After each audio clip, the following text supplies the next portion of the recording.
Right, we're now going to have a look at my third round game from the French top 16 team championships.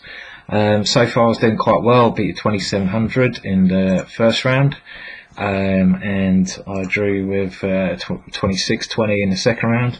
So now I was faced against Pavel Eljanov, a very strong player from, I believe, the Ukraine. I think's rating at one time was something like 2750 or something around that mark. So he's a very strong player. It's quite an honour normally playing players like this, and this is a great opportunity when I get a chance to play players so strong, because I don't tend to get that in English weekenders or when I have the odd game down the pub. So yeah, it was nice to play this guy, but there was a funny moment that happened after, I think, I don't know, around 11 moves. He obviously realised he wasn't that happy with his position, and there was free coffee going on at the game, which I'm rather addicted to coffee, and I play chess. Coffee and cigarettes keep me awake.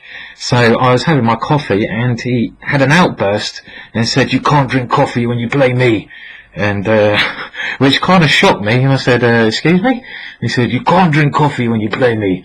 So rather than being rude, I actually went away and drank the coffee somewhere else, but I had to try to calm myself down, and so another cigarette I had. But I actually came to the conclusion this was quite a good thing, because he must have been very annoyed with his position and not happy the way things were going. So this outburst actually made me feel quite nice in the end, and it really fired me up to crush him as much as I could. And well, that's exactly what happened in the game. And yeah, it was a nice game, pretty smooth. He played pretty awfully, to be fair. Didn't play like a 2700 player, played more like a 2300 player, who's got something against coffee. But let's now move on to the game and see how things develop. So I was white pieces, so I thought I'd try d4 today. Why not? Give it a whirl. d4, knight f6, c4, e6, knight f3, d5, knight c3, bishop b4. So this is one line that I saw he played quite regularly. I didn't really have much of an idea what I was going to do against it, to be honest, because there wasn't that much time to pair in the mornings. But I thought I'd do the standard plan here, which is taking on d5 and then going bishop g5. So both these pins are quite quite dangerous for both players. So I mean, look, this line's getting very popular for black at the moment. I'm not sure if it's easy for white to claim an advantage, but my opponent went badly wrong quite soon. I went e3. Oh well, after castles I went e3. So I just want to develop my bishop and my queen somewhere like there or there, something like that. Looked very sensible. And now my opponent played a very odd move. The standard move here, I think, is c5. And this is what I expected. I lost the game to John Ludwig Hammer in the critical round of Reykjavik, and when my opponent played this move, I wasn't really sure what I was doing there as well. But instead, after e3, my opponent played bishop to e6, which just looks like a rubbish move to me, I'll be honest. I mean, what's the bishop doing on this passive square? It's blocked in by the pawn on d5, pawn on f7. It's just not a very good piece here. You might as well keep this bishop more flexible for later on in the game. So bishop to e6, yeah, I mean, I was very happy when I saw this move as well, because I realised, well, we're probably out of theory now, so at least I'm not going to get crushed without, like, thinking for myself. And I saw an interesting possibility here, which I decided to play, knight to e5. And this already puts a bit of pressure on black's position, because, okay, I mean, if the knight comes to c6, I can obviously double his pawns, so not like that, but you know what I mean. If the knight comes to d7, well, he's going to have some problems probably with this pin at some point, maybe after I take on d7. So it's just quite a nice square for the knight here, and at some point I want to go bishop d3, castles kingside, and f4, f5, and start an attack. This is a standard attacking plan. So yeah, I was quite happy that he allowed me to get this knight move in. So now he plays c5, so I just continued my development. Bishop to d3, h6, bishop to h4. Of course I want to keep this strong bishop, and as you'll see later on, this is one of the most important things that led me to my victory. This bishop on the pin is very strong, so it would have been crazy to swap it off on f6. If black ever breaks the pin by g5, he's going to leave his king extremely weak, so definitely want to keep this piece on the board. Knight c6, and here I just thought I'd castle. Simple development. If he takes on e5, well, I take on e5 back, and then you see he's got problems with his pin. So I think already his position's a bit smelly, to be honest. I'm quite a big fan of my position. Again, maybe I'm going to go something like f4 or queen f3, something like this to increase the pressure. And he's developed all his pieces, but again, this bishop e6 move is just too passive. So he took on d4. And now I just played quite simply. I took on c6, he took back, and I took on d4 again. And here I was expecting him to play bishop to e7 to try to break this pin. And I thought this might be his best bet, when after this move I was going to play knight to a4, and I expect white must have at least a small advantage here because of the weakness on the c file, especially his c6 pawn.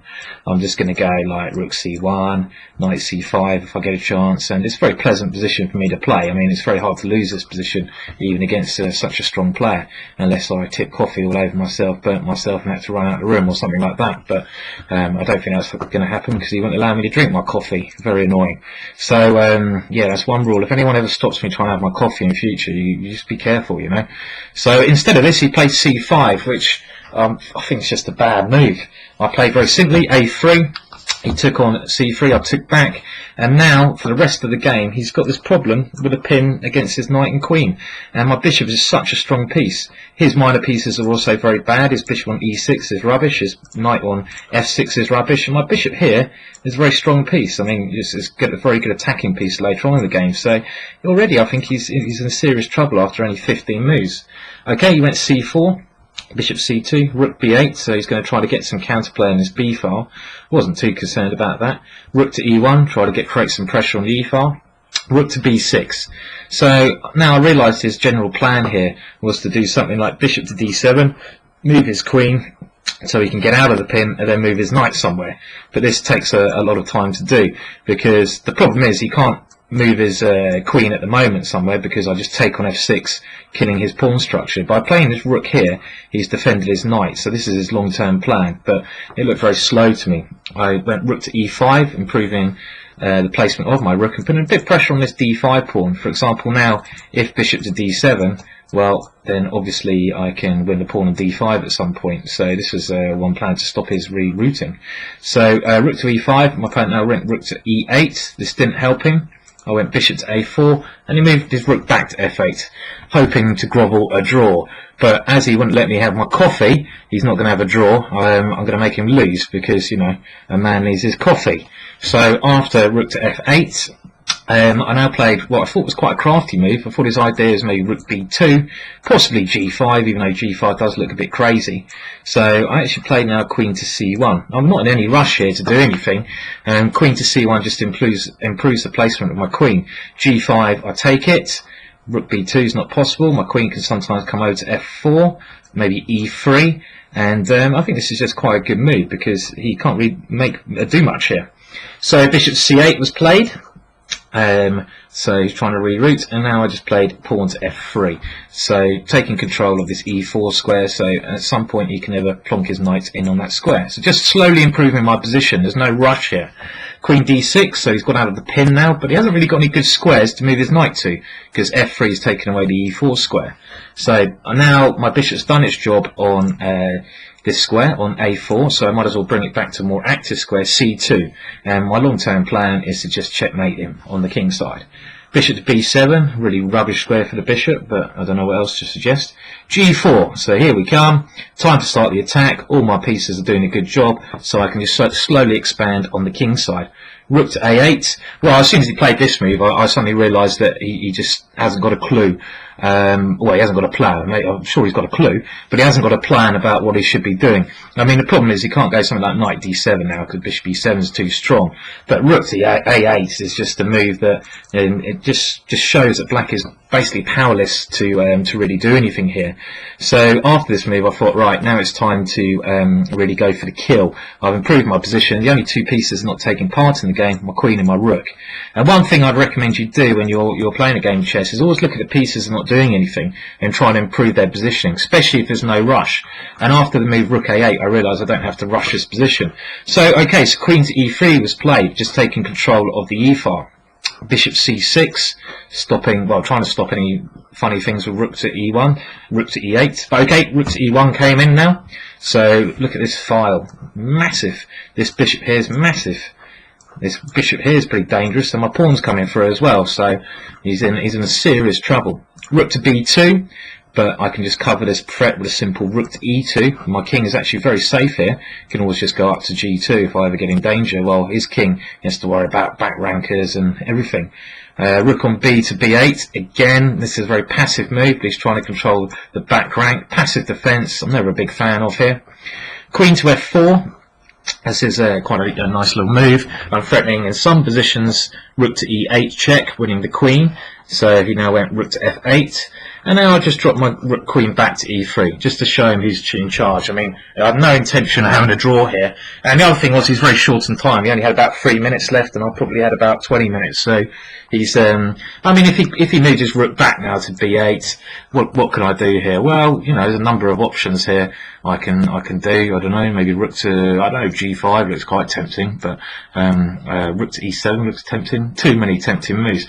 But instead, my opponent went wrong immediately. He went knight to d7, and this is the kind of thing I was hoping for here. And I think probably, I haven't checked this with the computer yet, that black's basically losing here.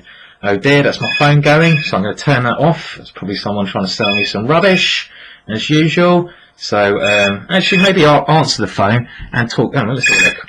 Hello. Oh, apparently it's a free message, so very kind. Hate phone calls like that. Sorry about the interruption. After knight to d7, I now plot my bishop on e7, forcing his queen to pass a square, and now rook to h5. So all my pieces are ready for the attack. His rook's on pre. If he lets me take that rook, I'm just going to be doing very well. And, well, we're going to see what happens now. Rook on f to e8, and now the killer blow, rook takes h6. And we can see now how important this bishop is on in the attack. I mean, he went, and if he takes this, I don't see how he's going to defend after queen takes h6. This just looks terminal position for black here. There's just too many threats for him to deal with. So he decided he couldn't take that, and instead, after the rook takes h6, he went knight to f8, trying to bring some defensive pieces around. But now the finish was relatively simple. Queen to g5, bringing another piece over, defending my bishop on e7. I have a number of ideas. Probably bishop to f6 is my main idea, and that would be, well, pretty disgusting for him if he can allow that. So he decided to try f6 himself, and now if bishop takes f6, well, he can go rook takes e2, and his queen's defending g7, so that wouldn't be advisable for me. But there's quite a simple win here. I'll just go rook takes f6, rook takes e7, so this is the idea, but now rook takes c6, queen takes c6, rook takes e7, and here he resigned and stormed away from the board. So maybe I'm being a bit too critical of my opponent. He probably is a lovely person, but one rule you should never do is stop a man having his coffee. So yeah, so I think that was quite a smooth victory in the end. I mean, obviously he just had a bad opening, and it was hard for him to recover after that. But I mean, one thing you've got to try to bear in mind, which I think this game showed quite well, is to try to keep things under control. I mean, I'm known as a mad hacker, as you probably saw from a first round game, but in this game I sort of realised he doesn't have many options, doesn't have many moves today to move. So as long as I keep things under control, then I was going to do pretty well. So yeah, so that's probably the strongest person I've ever beaten, and so also I was very happy after that game, and things were looking good. But I'll come back to a new game, round 4 game, very soon. Cheers then, bye.